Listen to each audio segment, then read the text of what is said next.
Hey everybody, it's Gary from Living in Toronto. And if you want to know what it's like to live, work, sleep, eat, and play in Toronto, you're going to want to hit the subscribe button and you're going to want to hit the bell. That way you're notified of all videos in the future. You know, I receive every week dozens of phone calls, text messages, emails from people wanting to move to Toronto. And I absolutely love it. So get in touch, send a text, send an email. You can even send the pigeon care if you want. Whatever it is, I'm here. I've got your back. Now let's get to the 13 things that you gotta know if you're thinking about moving to Toronto. Number 1, weather.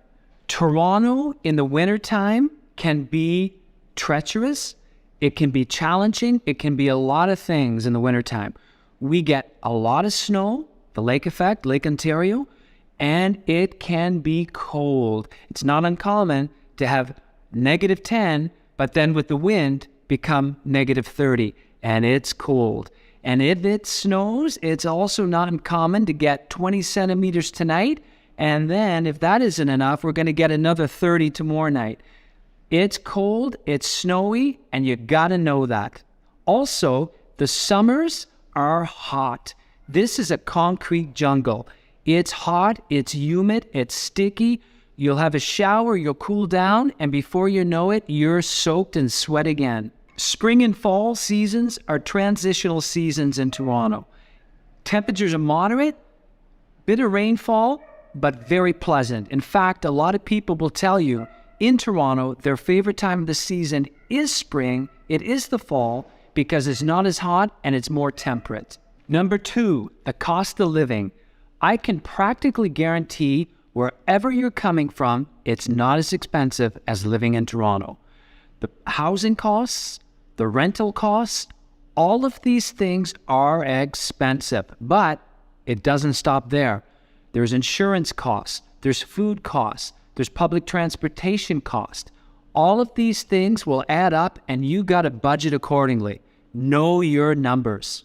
Number 3, public transportation. How does one get around the city of Toronto?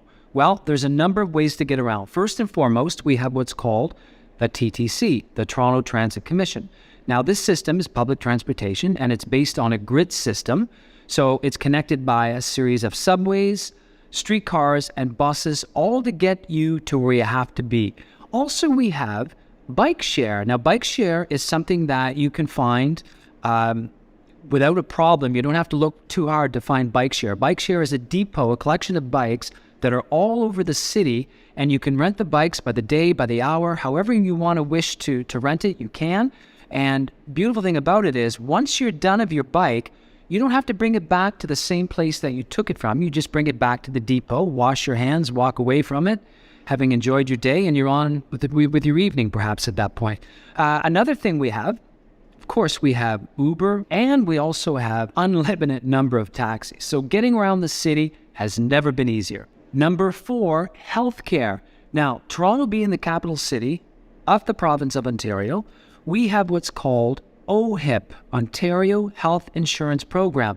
Now, you may qualify for this program, but first and foremost, make sure you call Service Ontario, visit their website for more information. You don't want to go without insurance, and you want to make sure that you're covered, and you want to make sure that you're eligible, and if you're eligible. Number 5, neighborhoods. Toronto has such a diverse collection of neighborhoods, each with its own character and charm, and depending on your lifestyle and budget, there's one just right for you. Number 6, employment.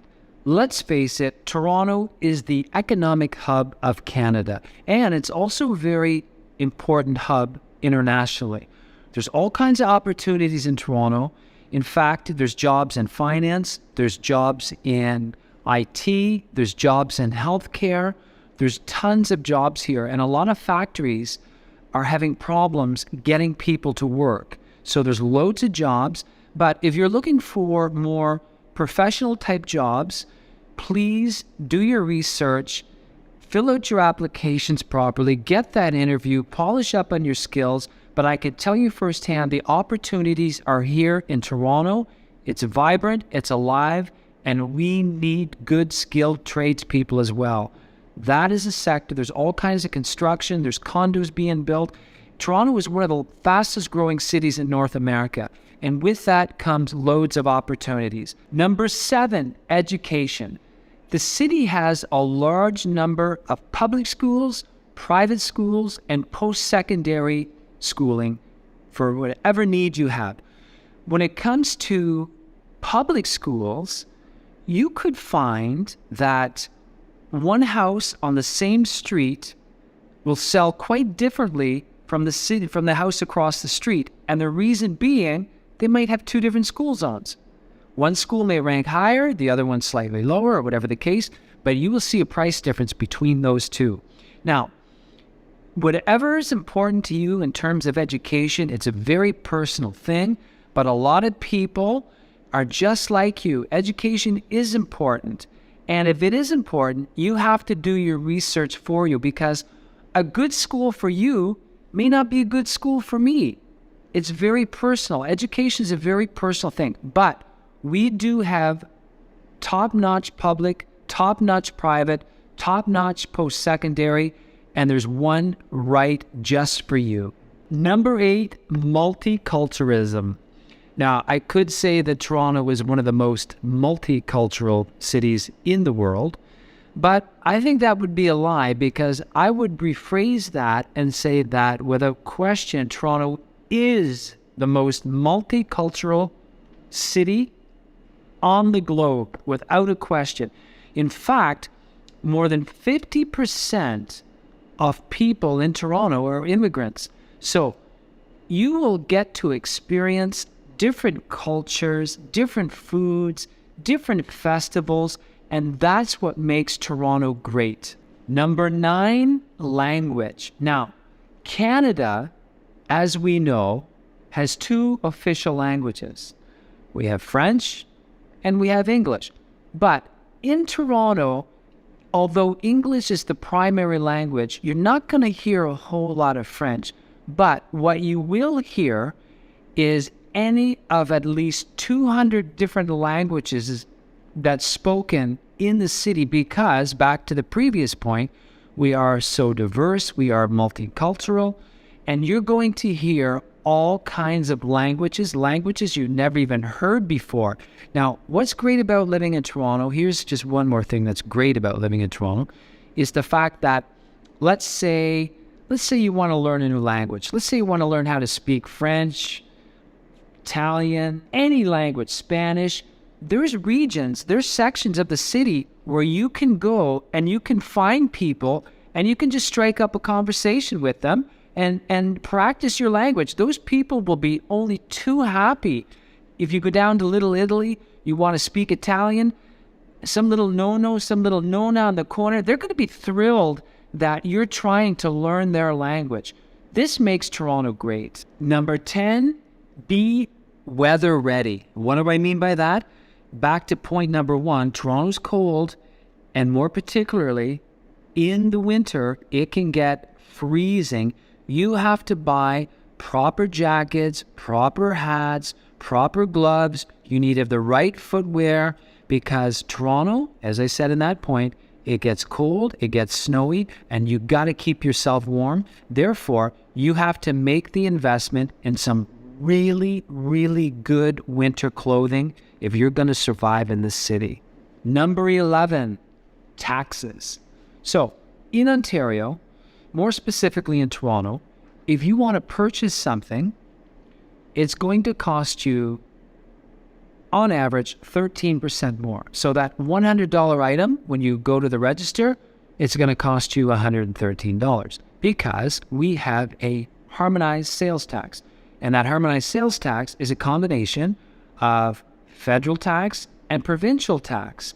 So that's why they call it the harmonized tax. But I can assure you there's no harmony whatsoever in it, because who wants to pay tax? But as Canadians, we've been known to pay our fair share of taxes.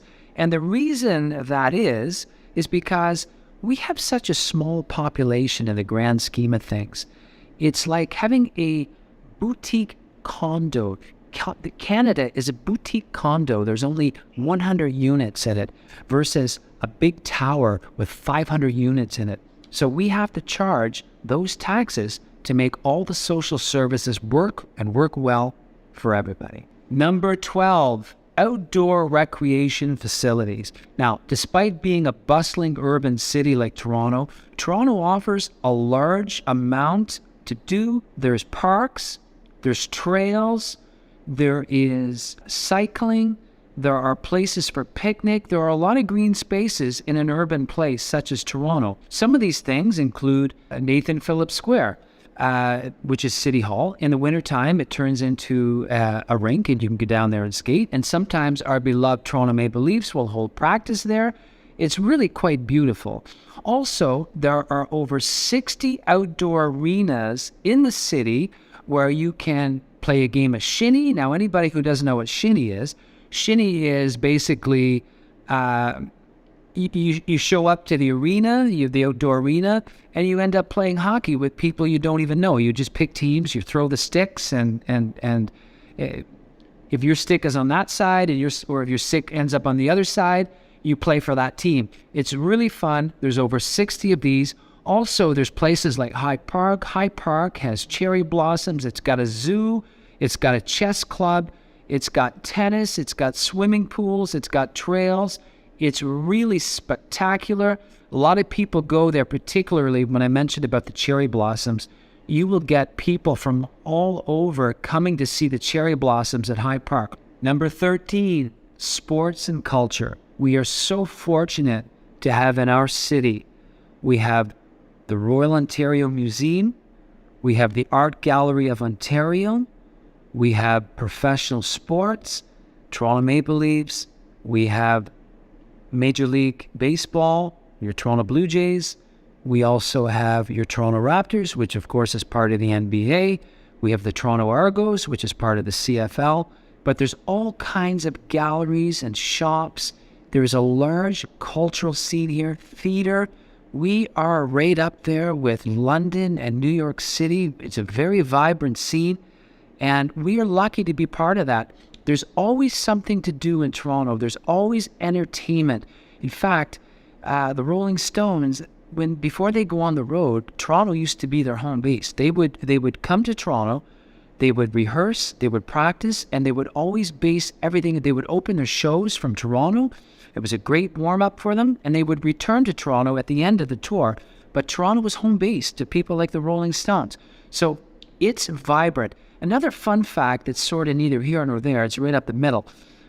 When you're in Toronto, you never know who you're going to meet on the street. I can't tell you the number of celebrities over the years who I've passed by on the street, just in passing.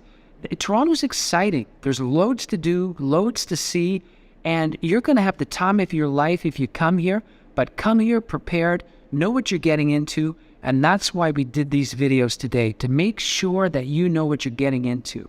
So there you have it, the 13 things that you must know about Toronto. And let me tell you, Toronto is huge. There's 6.7 million people living in the GTA. And if you want to make sure you get off on the right foot, I can help you with that. But I can't guess at it. You have to reach out. Send me a text. Send me an email. Call me. Tell me a couple of things that you like. Types of housing. Where your job is. What's important to you. And we'll find it for you. In fact, sometimes with the people I've helped, I've narrowed it down to a specific street, but you gotta reach out. The number's on the screen. Call, text, email, whatever you want to do, reach out and we'll help you, because when it comes to moving to Toronto, I've got your back.